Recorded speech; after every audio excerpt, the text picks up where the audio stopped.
Hello, Abraham. I have had a lot of expansion lately the more that I'm practicing.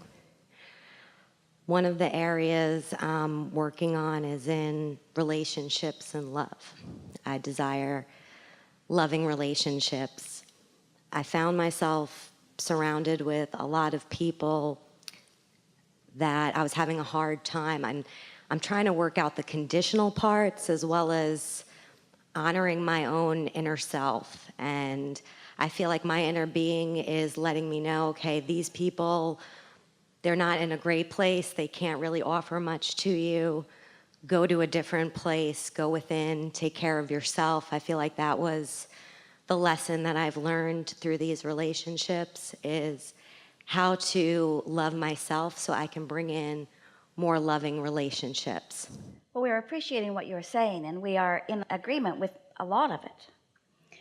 The most significant thing that you took away, that we feel you heard exactly right, is that you have to make your relationship with your inner being the most important relationship, because until you do that, then you're just looking for love in all the wrong places, because it's inconsistently coming from anybody else, but it's consistently coming from your inner being. But the piece that could benefit from a little tweaking, and it feels this way to most people, it feels like these physical relationships that you have, that when the condition of them, you use that word, is that they are really appreciating you, it is then logically easy for you to appreciate in return. So you've got this reciprocal appreciation thing going on. And of course, it is lovely when someone holds you as their object of attention, and they are tuned in, tapped in, turned on, they're in alignment with their inner being. So they've got this strong stream of pure love, energy, consciousness flowing through them and washing all over you. Everyone would like that, but you must not be dependent on it, because you have to allow them moments of step one.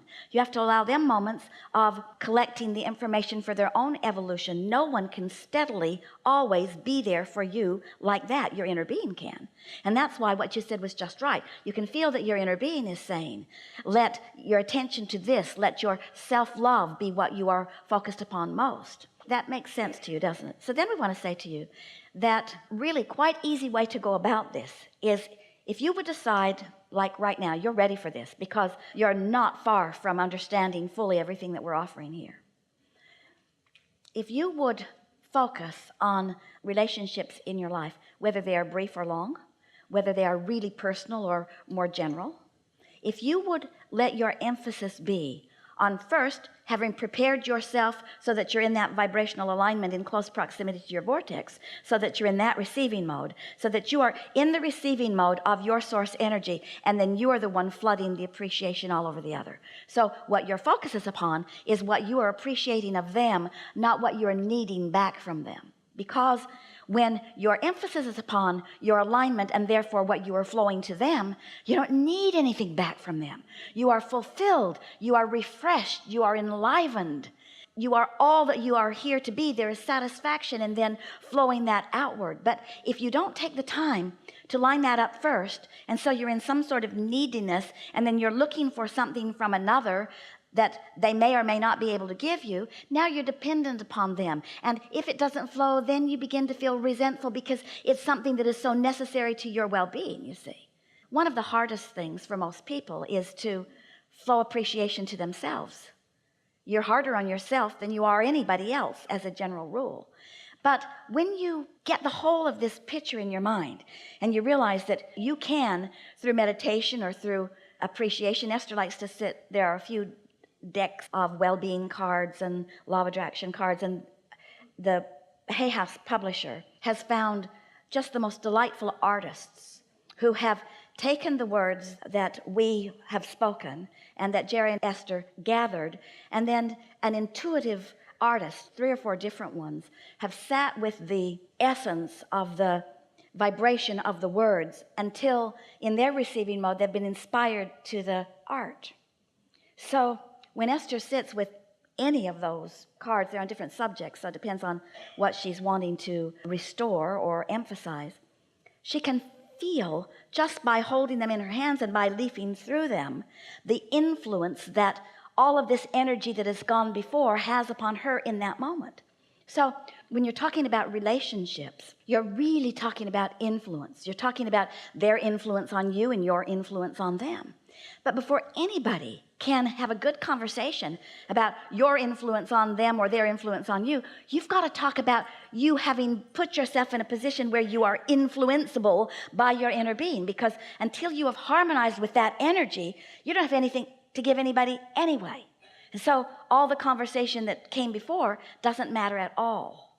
So when you are tuned in and in love with life, then it's easy to love wherever you're looking. And it would take someone with a really strong negative bent who's really out of whack to influence you away from that. And so again, we've come back to the same subject. Before anyone in their human form has influenced you in or out of alignment, let yourself awaken into the day of your immersion of your inner being with you, and put yourself into a position where you can know for sure that you've got that alignment going on, and then proceed into the day. And you will notice that once this is your pattern, that every relationship is transformed. And it takes someone really out of whack to get your goat. It takes someone who already has some momentum of influence over you to get your goat. That's why we encourage that you go forth and love strangers. Just for a little while. Best advice for me. Just for a little while, because you see them, your inner being sees them, and you have no history with them, so there's not that momentum that you're overcoming. And before you know it, you'll find yourself in a position where it's really easy for you to hold your vibrational alignment ground no matter what's going on around. Influence, influence, influence, influence. We haven't talked about this in as complete a way as we really want to. What your inner being offers to you in the form of what you want to call guidance is really influence towards your own well-being. Influence toward your path of least resistance for this singular purpose of allowing your stream of well-being to flow to you and through you, you see. And so if you're looking and feeling toward the headwaters of that, rather than looking around in the piles of rubble of the results of what people have been thinking and speaking to each other, you have so much greater opportunity and potential to line up. You'll get so good at it that you'll just tune in really, really fast to that. And then when you go out into the world, Esther's been walking the loop around her home in San Diego, and as she's walking by herself, and she was teasing because she sees all kinds of people. There are neighbors all around and people walking their dogs, and it's quite an active environment where there are a lot of people around. And she's listening to her music and walking her loop, and she said to herself out loud the other day, I used to just be that crazy woman who walks alone, that woman who walks by herself. Now I'm the crazy woman who walks by herself, because her happiness factor has come to such a place that she seems awed by comparison. What else is going on around? In other words, I don't usually skip. And everyone who has a dog wants to stop and walk with Esther, because they can feel that she's tuned to this well-being, you see. And so your influence is all about how you feel. It's not even about the words you speak. It's about the atmospheric conditions that you've created around yourself and the degree to which you allow them to flow. So you think that you are involved with all of these other people and maybe in competition with them, or maybe in a tug of war with some of them, when you aren't in competition with any of them and you aren't in a tug of war with any of them. It's just the tug of war within you, between your desire and your belief. That's the only one. Or better said, between your inner being who's with your desire and you who may not be one of those cooperative components right now, this red hot minute. You see? Yeah. So just want to love them and tell you love them whether you do or not. But they can always smell a rat. You can't fake it. You got to mean it. Don't feel bad if the words aren't flowing. Just get yourself in a position where those words want to flow. And practice on things that are easiest. Don't take the hardest ones and try to conquer it, because the influence that's already underway, the momentum, makes that more difficult. You're not being tested. Your inner being isn't saying, well, you're not too good at that, so we've lined up a whole bunch of really ornery people for you today so that you can get better at this. That's the last thing your inner being would do. Your inner being would never line you up with those challenges that are hard to align within. Your inner being is taking you on the path of least resistance, not the path of most resistance. You choose the path of most resistance because you're trying to prove worthiness to someone who's not asking for it. Hello. I've called you today because you're my hardest friend. And I went to this seminar and I believe that I should love you. But you're hard to love, so I'm starting with you. We wouldn't. We would say, hello, you're my easiest friend, as you speak to the dandelion or the bunny that runs across the street or whatever it is, until you get the hang of just feeling so good that nobody can influence you out of it. You are just reading my heart right now, because when I'm in the vortex and I'm feeling good, I can just give love, and like the old me would just focus on what wasn't working, and I was very low vibration, and now that I'm learning. In fairness to all of you, you are born understanding the value of contrast, and you innately knew that when you know what you don't want, you know what you do want, and that out of that comes clarity. And in fact, sometimes when you are in alignment, prepare yourself for this because you're not really ready yet. When you are really in alignment, sometimes your inner being will guide you to clarification of a question or a problem, because it's early steps in the clarification of something that you really want to know. Don't be so ready to think that every problem means you're not a good creator, because you got to have a problem before you can have the enjoyment of a solution. It's what expansion and evolution is all about. Just don't get all hung up in it, you see. Be quicker to choose the good feeling part of it. Right. Something more? When I'm in that good place and just letting go, because I always wanted to go back to the most troubled people and try to fix that, and I'm practicing just letting that go and enjoying.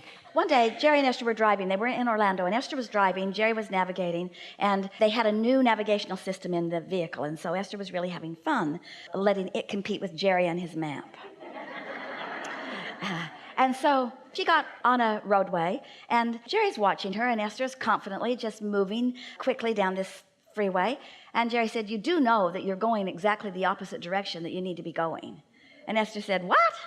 No, I followed this navigation system perfectly well.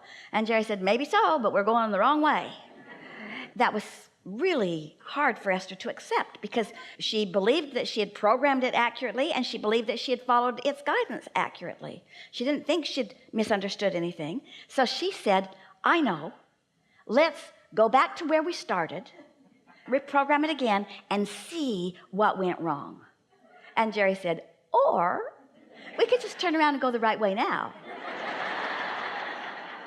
But there's this feeling sometimes that you want to defend where you are by explaining how you got there, rather than just letting it go and just begin moving toward where you want to go, where you want to be. Through this meditation process and through this alignment process, and in time, and it doesn't take much time, you begin to feel so loved and appreciated by your inner resources, by your inner being, by source within you, that you just won't be so defensive. You won't feel like you need to justify or be right. You'll be looser about it and happier, and you'll be more willing to accept that, well, I'm here for a reason, and it's probably a good reason, because things are always working out for me, to the degree that I allow them in the moment. But they are always working out to the degree that I am allowing it in the moment. But things are always working out. And how are you going to get better and better at, to the degree that I allow them in the moment, how are you going to get better at that if you don't have some life experience and pay attention to the way you feel and make a clear association between what you've been thinking and feeling and how it's unfolding? It's fun, isn't it? Isn't it? Isn't it fun? Don't you like to be creating? Don't you like to be a creator, creating? And isn't there a creation now and now and now and now and now and now and now and now and now? In other words, this big old filled in flesh, blood, and bone, see it, hear it, smell it, taste it, touch it, manifestation. We know it's good. It's why we're all here. But there's other good stuff along the way too.